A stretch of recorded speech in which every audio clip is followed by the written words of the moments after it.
What is going on, ladies and gentlemen? Welcome back to the channel, where today we are discussing none other than Hollywood's latest blockbuster, Avatar: The Way of Water, and whether or not it's worth your time and share my opinions about it. Now, I'm going to be honest with you. This film does not logically surpass the first film at all.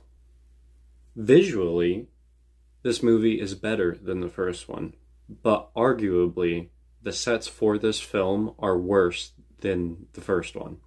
This movie's first act, to me, is really good, but falls short in the second act and never picked itself back up in the third act. Not to mention how none of the characters can make any logical decisions in this film, which that then means the plot is driven on by bad decision making.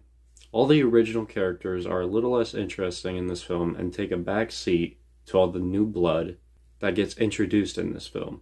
However, I find it damaging to the plot because they do not make a single one of the new characters the main character, and they don't make any of the old characters the main character. The performances in this movie are overall really good.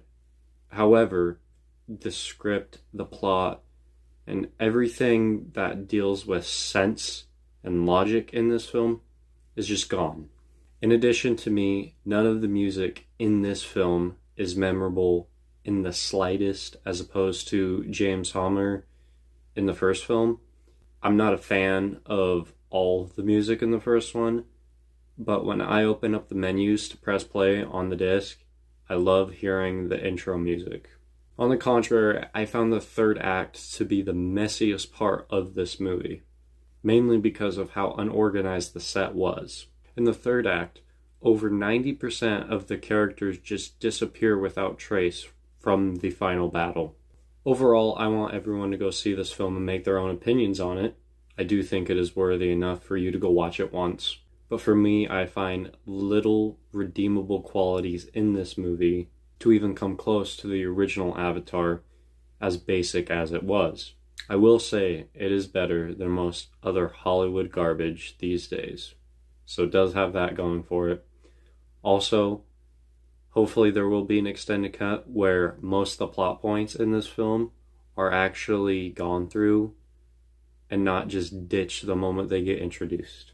Overall, I give this movie a 2 out of 5 and a C grade. It just wasn't it for me and was a big disappointment. Hopefully, if they release extended a cut, I will enjoy that better. I will watch that instead of the theatrical cut.